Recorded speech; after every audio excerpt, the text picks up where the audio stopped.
کشتیم بی بادبان روانم گده کدام تیغی یا یک دم هزار زبانم کدام درختی یا بهشت سایبانم علی علی جانم علی جانم دریا دنیا یا دنیای بی پایانم ای اون کشتی آفتاب مهتاب و بیدادگان روانم اون تیغ اسرائیل یا یک دم هزار زبانم ای اون درخت توبان یا بهشت سایبانم یا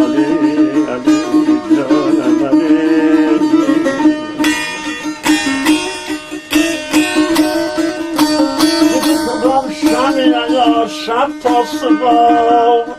بسوم ای کدام پارچه یامی نزده کبوم کدام مرغی یا دایم به گفتگوم کدام شخصی یا گیرم به آبروم یا علی علی جان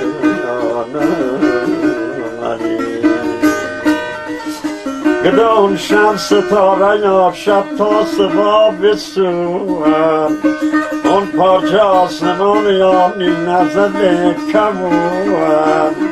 ای عمر بلبل یا دایم به گفتگوم اون تحت قرآن یا گیرم به آبروم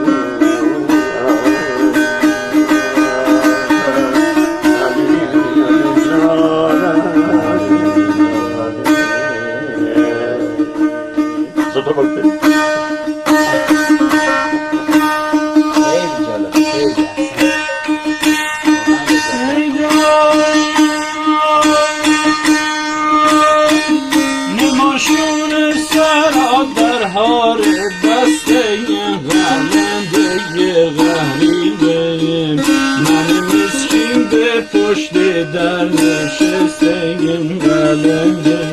غریبیم قلندر من غریبیم قلندر غریبیم ای تازه من رسیدم هیچ گلی نچیدم نماشون سر در حال بستیم قلنگ غریبیم پشت در نشستیم من مسکین نمان دارم در دولت قلندر غریبیم همی ترسیم بمیرم شهر غربه قلندر غریبیم قلندر من غریبیم قلندر غریبیم تازه من رسیدم شهریاره مدیدم نویسم من در و دیوار خانه قلنده غریبه